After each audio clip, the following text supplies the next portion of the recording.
Hey guys, how's it going? It's Saturday, July 2nd, and I wanted to go over things about my car. Previously, I talked about the likes and why I bought my 2015 Subaru WRX, and today I'm going to go over the dislikes. Some of these are just nitpicky things. They're not like a huge issue to me because I really like my car, and it really doesn't bother me too much, but I guess I'll start with the front end. So starting with the front end, I kind of wish that with this being a 2015 model and even the 2016 model, you would think that standard it would come with LED headlights. Unfortunately, mine, even though it's a premium, it only comes with the stock halogens, or at least maybe it would be nice if it came with some LED accents, like maybe in the lower portion of the car, just as something to kind of give it some more flair. So that's just one little nitpicky thing. That's no big deal. I know that the Limited comes with the LED headlights, but it'd be nice if there was an option or something to get those on the lower trim models. The other thing which most people know is the paint quality on Subarus.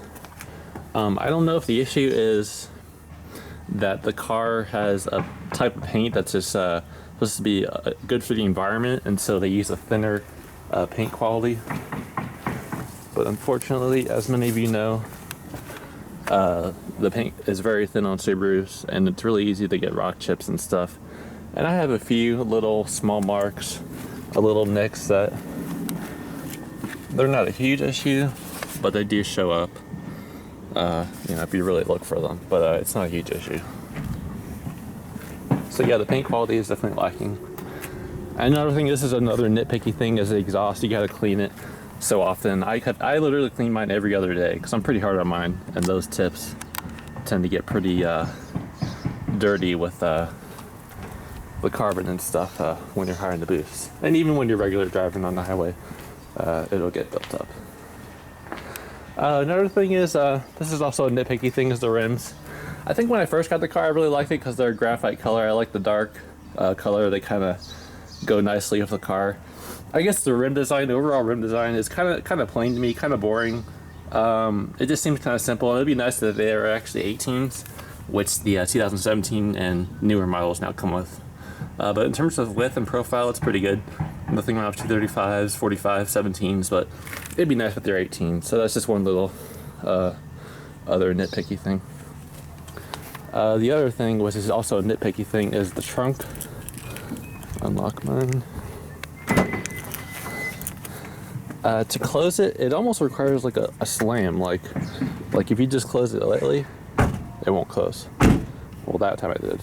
It just seems like it requires a little bit more effort than maybe I think is necessary.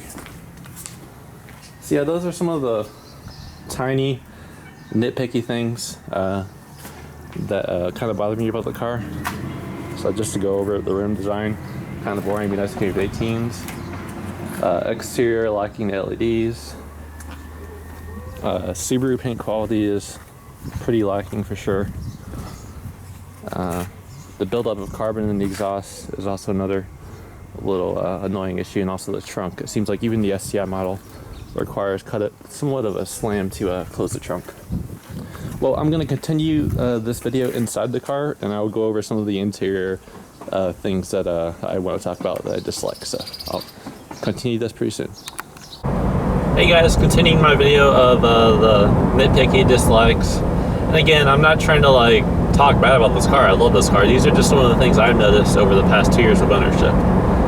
So now I'm on the interior of the car, and I guess I'll start with the radio.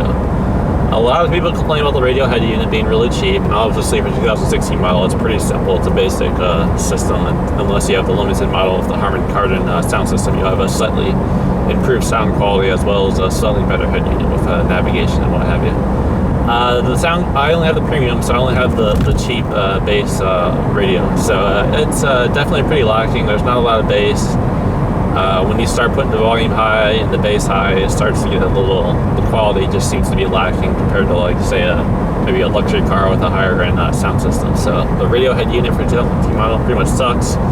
But the 2016 and newer models have a much nicer unit. It's got the Starlink infotainment system, which is all touchscreen. And some people complain about that too, because the fact that you get that screen that you always have to dust and stuff, which gets really dusty. And even this one does too, even though it's got a small little tiny simple display. But so yeah, the radio head unit is one of the things that It's definitely, the head unit and the sound quality is just pretty lacking in the Subaru.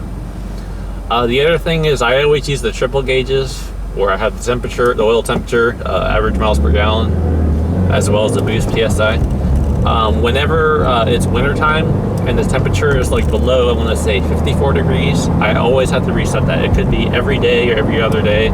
It seems like for whatever unknown reason, whenever the temperature gets to a certain threshold, the thing will reset, and then basically it'll change back to the stock setting, which would show, I think, the pedal pressure, which would be the acceleration percentage, and then it would show the average miles per gallon, and then the far right, I think, was the current miles per gallon, or maybe it's the other way around. Maybe the far right was the average, and the center was the current.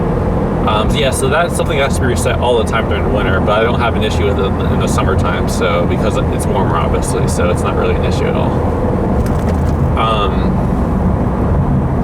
The other things which I've seen mentioned online on YouTube videos is the blower motor, the stock blower motor in this car. When you have it at a certain setting and it's really quiet out, whether you're sitting in traffic, it's just got this little tick sound, like a little, you just hear it. It's just it's kind of a noisy sound, and some people are annoyed by it. I really don't let it bother me too much, so it's not like a huge issue, but it's definitely worth mentioning. And I guess what people are doing is they're taking a cover that normally goes on the Subaru cross track, and it goes underneath the passenger footwell, and it basically kind of insulates and covers the blower motor, and it also helps isolate the sound. I don't feel I have the need to have it, but I just wanted to mention that's just one of the things that people have mentioned about on those cars. So the other thing that I guess is worth mentioning is the transmission on this, especially when the car's brand new. It's pretty clunky. Like it's kind of a difficult car to change gears smoothly when the car's new, but it gets better as you break in the car and stuff. So that's can make the experience a little bit less pleasing. But overall, like I said, I love this car. It's an awesome car. Those are just some of the nitpicking things. They're not like things that really should affect your decision of whether you should get the car or not. It's just something that I think is worth mentioning about the car. So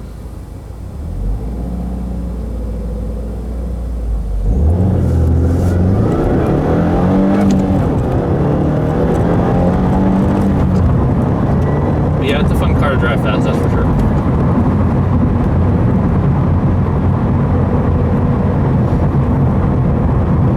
So yeah, so those are some of the nitpicky things, but overall the car is an awesome car, and don't let what I say have a negative thoughts on this car. It's an awesome car, fun to drive fast, fun to drive hard, and definitely the reason why I bought the Subaru is because it's an awesome car. It's a 4-door sports sedan.